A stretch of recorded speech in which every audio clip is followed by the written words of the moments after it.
Hello everyone, this is Arun Kumar and I would like to talk from Psalm 78. Psalm 78 from verse 1 to 8. If we see Psalm 78, then we can find that the psalmist is glorifying the works of the Lord in the life of the people. And he asks them to remember, to recollect whatever God has done in their life. And then he also explains that how we have to teach to our kids. Our children are very important for us and we need to teach them also the word of God and whatever God has done in our life. Let's see. Verse 1, he says, "Give ear, O my people, to my teaching, incline your ears to the words of my mouth." Psalmist is calling the attention of the people that listen to me, what I am saying. If you see book of Proverbs, you will find that wisdom cries everywhere that listen to me, and whoever listens to the wisdom, he is on the safe ground. And here psalmist is saying, give ear to my words. Verse 2 he says, "I will open my mouth in a parable, I will utter dark sayings from of old." If you remember in New Testament, it was Jesus Christ who has spoken in parables. And then some disciples have asked that you speak always in parables, why don't we understand, or why some people do not understand. And Jesus said that everyone cannot understand, only those who are given understanding, they only can understand. Over here what psalmist is doing, psalmist is not saying something which they cannot understand, because he also is mentioning, "I will utter dark sayings from of old," something which already has taken place, but people were not serious towards those things. People did not admire those things. And psalmist is calling their attention to those things. Verse 3 he says, "Things that we have heard and known." So these things are not something which are unheard. These things are not something which is unknown, but they have known that our fathers have told us. Now if we see in Old Testament or in biblical pattern, that old oral tradition was very much prominent, and in those days that was the tradition that the forefathers will tell to the fathers, fathers will tell to the kids, and kids will tell to their kids actually, and that's how the transmission of whatever has happened in the past was being passed to the coming generation. Verse 4 it says, "We will not hide them from their children, but to tell to the coming generation." Now what they are going to tell? The glorious deeds of the Lord and his might and the wonders that he has done. So what psalmist is saying, that we are going to say whatever God has done in their life. Now you understand here, the focus is the works of the Lord. Not the works of the forefathers, that what forefathers have done, but what Lord has done in the life of the forefathers. Now there is a purpose to tell. What is the purpose? So the children will understand the works of the Lord, the goodness of the Lord, the mercy of God, the compassion of the Lord. Whatever God has done towards the Israelites, they must understand. So there is a purpose of education. Now if you see verse 5, it says, "He established a testimony in Jacob and appointed a law in Israel, which he commanded our fathers to teach to their children." Now if you see in Deuteronomy chapter 6, if you see, and there it is written from verse 4 to verse 9, I would read for you. Deuteronomy chapter 6 verse 4 to 9. "Hear, O Israel, the Lord our God, the Lord is one. You shall love the Lord your God with all your heart and with all your soul and with all your might. And these words that I command you today shall be on your heart. You shall teach them diligently to your children." Now diligently in the sense you need to labor with your children. You need to struggle in order to teach whatever God is commanding the Israel. "You shall teach them diligently to your children, and shall talk of them when you sit in your house, and when you walk by the way, and when you lie down, and when you rise. You shall bind them as a sign on your hand, and they shall be as frontlets between your eyes." Something like frontlets or something for binding. "You shall write them on the doorpost of your house and on your gates." So now here we need to understand that God is very much serious regarding His words, regarding His testimonies, regarding His statutes. He is very much serious, and He wants the Israelites to teach to their kids is very important. Now why they are commanded to teach to their kids? There are basically three purposes, which Psalm 78 from verse 1 to 8 says, and we will see very quickly verse 6, 7 and 8, each reason that why they are to teach them. Verse 6 says, that the next generation might know them, the children yet unborn, and arise and tell them to their children. The first purpose that why I'm saying to you to listen to me, why I'm saying you to teach to your children, why God is saying to teach to your children, simply so they should remember what God has done in their life. They should know the word of the Lord, and they also should be able to teach others the word of the Lord. It sounds familiar. If you remember in New Testament, it was Paul who has commanded Timothy that entrust these things to the faithful men so they may be able to teach others also. And that is what the discipleship program is all about.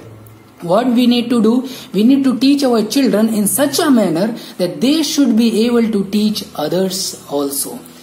Now that's how the works of the Lord are being propagated in the generation after generation. And that's what God has told them that they should know.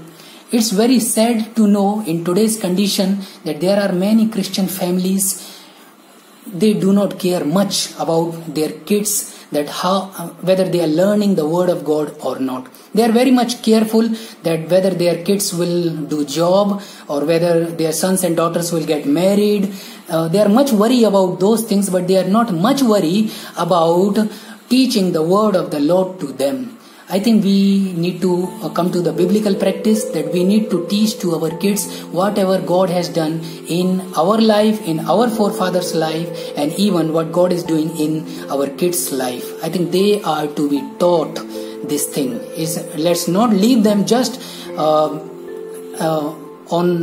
I should say, like it's not only the responsibility of the church. Remember this thing. It's not only the responsibility of the pastor. It's not only the responsibility of your Sunday school teacher.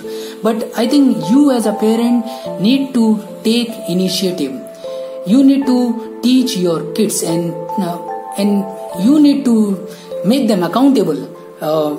You need to ask them that whether they are learning the word of God or not. How will you know this thing? By their practice. If they are not practicing properly, if they are not following the word of God in their practical life, you can be very much sure that they are not learning. They are listening, of course. They may be hearing the teachings and everything, but they are not learning in their life. I think we need to take this initiative. So we need to tell, and it was the purpose of God that the children should know the commandments of God and they should tell to other people. The second purpose to tell, verse 7, so that they should set their hope in God. That is the second purpose, that they should set their hope in God. Further it says, and not forget the works of God, but keep His commandments. If you see in Old Testament it was over and again God was giving warning to the Israelites. God was telling them actually. And God has sent over and again the prophets to the nation of Israel that they should not forget the commandments of the Lord. Now, what is the problem when you forget the commandment of the Lord? Your life is not going to be godly life. Its history is witness. Anyone who has shunned the law of the Lord, they are never the God pleaser. They cannot please God if they have forgotten the law of the Lord. So the second purpose to tell the law of the Lord to the kids, to teach them, so they should keep their trust in the Lord. And this is something which we all need to do, that we need to make our kids in such a manner, we need to bring up our kids in such a manner that they should always trust in the Lord. If the hard time comes in their life, they should be able to stand strong in the Lord. They should not fall back. They should be able to say that God is with me and I shall not fear. They should keep their trust in the Lord. The third purpose to tell to them is verse 8. And that they should not be like their fathers, a stubborn and rebellious generation. A generation whose heart was not steadfast, whose spirit was not faithful to God. If you see in life of Israel, the sinful nature was coming over and again back to them. It was something, it has become the part of their life. They became stubborn in one sense. Now when we teach the kids or when we teach the congregation, the law of the Lord is the word of the Lord which changes their life. Psalm 119 from verse 9 onwards, if you read, it says, how can a young man keep his way pure? By giving heed to the word of the Lord. And Psalm 119 also says that I have kept your word in my heart so I may not sin against you. Now this is very, very important.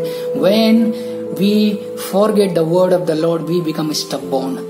We become a kind of people who are arrogant, who thinks like we can live our life by our own rules. There are many youth who say that my life, my rules. Actually, let me tell you, okay, life also is not yours. Life is given by God. Rules also cannot be yours. Rules will be applicable to the one of the one who has given you the life, and that is God actually. So we cannot be stubborn, we cannot be arrogant, but still we become, because we do not give much heed to the word of the Lord. So this is something we need to tell to our kids also, that don't become stubborn. Tell them some negative things which has happened in your life, that when you did not listen the word of the Lord, how you have suffered in your life. Tell to your kids. And let them have the warning from you. Let them also have the warning from the word of the Lord. If you see in verse 17, it says that God has done many things with the Israelites, yet they sin still more against him, rebelling against the Most High in the desert. Verse 32 says, in spite of all this, they still sin. Despite his wonders, they did not believe. Then also you see verse 56 says, yet they tested and rebelled against the Most High God and did not keep his testimonies. Now this is something, God was not happy, by the way, with the Israelites. He was not happy. The simple reason he was not happy, because these people were not obedient to him. Over and again God was calling them, come back, return to me. Who does not have the understanding, return back. And this is something which they did not hear, and they have suffered loss. We need to understand, my dear brothers and sisters, we need to tell, we need to teach our kids all these things. Let them have the fear of God. Let them also tell to their generation which will be coming in future. Let them also set their hope in God. Let them trust in God, and let them not be like us, or maybe like forefathers who were stubborn to the commandment of God. May God bless all of us through this word.